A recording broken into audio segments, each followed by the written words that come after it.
115, and Troy Brown Jr. appeared to get fouled at the end of regulation, but the refs did not call it. Stephen A., did the Lakers get robbed? Well, that call should have been made. That was definitely a foul. You have to give him a safe place to land. That wasn't necessarily the case by Tim Hardaway Jr. But in the end, if you can manage that, to foul Luka and get the ball out of his hands instead of letting him launch 1-3 after another in regulation and overtime, you might have still won. So at the end of the day, I think the combination of that and the fact that they have no rim protection with Anthony Davis being out, where Spencer Dinwiddie is driving down the lane and throwing down not one, not two, but about 3 dunks and what have you, that led to the Lakers losing this game, their second in a row.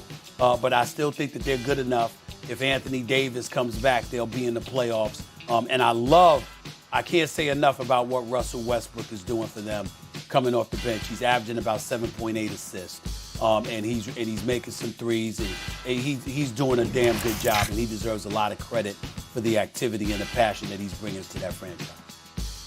All right, let's go back over to the NFL. There are at least 6 quarterbacks making their playoff debut this weekend as we wait to see who will start for the Ravens. The marquee matchup of young quarterbacks features Justin Herbert, who will become the youngest starting quarterback in the Chargers' playoff history, and Trevor Lawrence, who would join Mike Vick as the only other number 1 overall pick to win a playoff game before turning 24. So knowing that, Marcus, I'm going to start with you here.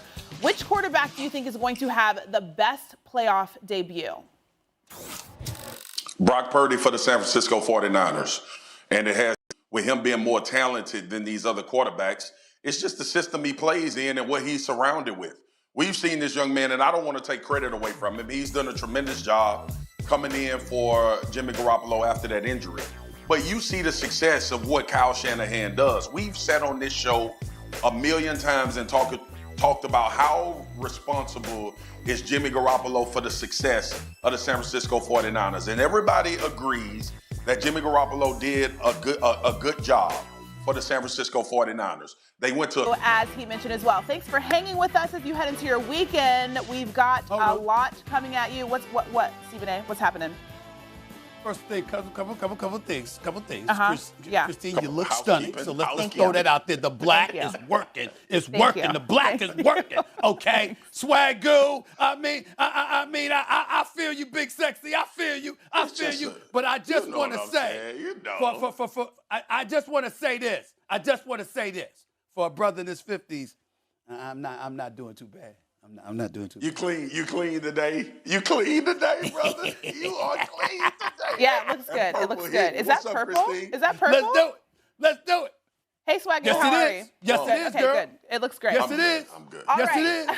Let's start in Baltimore. Ravens quarterback Lamar Jackson posted on social media last night that he won't play in Sunday's wildcard game in Cincinnati, indicating that his left knee remains unstable and that his injury is more serious than they originally believed. With Jackson out, the Ravens will start either Tyler Huntley or Anthony Brown against the Bengals. This was the first time Jackson addressed his injury since spraining his left knee on December 4th. The tweet reads as follows: "Thank you everyone for your support and concerns regarding my injuries. I want to give you all an update as I am in the recovery process. There is still inflammation surrounding my knee. I'm still in good spirits as I continue with treatments on the road to recovery. I wish I could be out there with my guys more than anything, but I can't give a 100% of myself to my guys and fans. I'm still hopeful we still have a chance." Yesterday, Stephen A. had this to say about what should happen in Baltimore.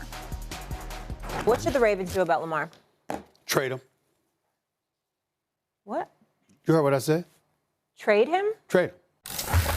I'm acknowledging and recognizing the greatness of him, but his durability being the question mark, combined with the money he wants, that you as an organization are obviously hesitant to give him, all of those things aligned with one another, I would strongly look into what assets I can get for Lamar Jackson, because I could get the house for this brother. I'm talking about multiple first-round picks, multiple players.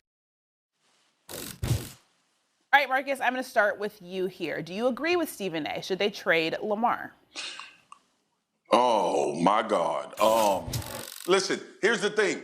It's not far-fetched to think that, right? Like, we've seen this team go through a year of contract negotiations. We've seen both opposite sides not reach an agreement. We understand where Lamar is in his career, and I get what Stephen A. is saying. Like, this is 10 games in 2 years that he's missed, his style of play. The issue I have with trading Lamar Jackson is if you're the Baltimore Ravens, you must be blowing the whole thing up and starting from scratch because everything is built around him.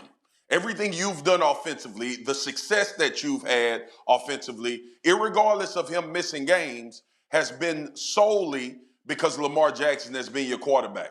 So if you're willing to take that step and make that decision, then I understand where you're coming from. But there is no way in hell, if I'm the Baltimore Ravens, I would voluntarily trade Lamar Jackson. I don't know what the compensation will be. And you make a great point about what they're going to get back. What they won't have is Lamar Jackson walk through them doors again and a clear picture of where they're going in the future. And this is the other part. Who you going to get once you trade him away? Are you banking on drafting somebody because you got draft picks? Are you going to trade for another quarterback that's going to have the type of impact that Lamar Jackson has had on your franchise? The Baltimore Ravens put themselves in this position. Yesterday on NFL Live, Shefty reported we were having a conversation. He said that the Baltimore Ravens only offered Lamar Jackson $133 million guaranteed. That is crazy to me. When Kyler Murray has got more, when Russell Wilson got more in Denver. So irregardless of the $230 million that the Cleveland Browns gave Deshaun Watson, you got to pay him more than Kyler Murray and Russell Wilson based on what he's done for your franchise. So Stephen A., if you're saying from a business standpoint, we don't value Lamar Jackson like everybody in the world think we should value Lamar Jackson, then let's trade Lamar Jackson away. My only issue with saying that is the Baltimore Ravens take 10 steps back. If they willing to do that, I'm with you. I think that's asinine with where they are. When you look at the landscape of the AFC and all of the quarterbacks, not only in your division with Joe Burrow that you're going to have to play against, Justin Herbert, Patrick Mahomes, Josh Allen, all of these guys are on your side of the conference. And you're going to get rid of one of the better quarterbacks that gives you a chance to compete with those guys. That's crazy to me. I hear you. I understand what you're saying, but it would be stupid for the Baltimore Ravens to trade Lamar Jackson.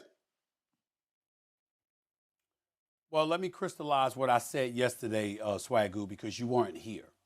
What I talked about was the greatness of Lamar Jackson, how phenomenal he was. And that if we're talking about his talent, of course you don't want to let him go. What I articulated, however, is look at what's been transpiring. His durability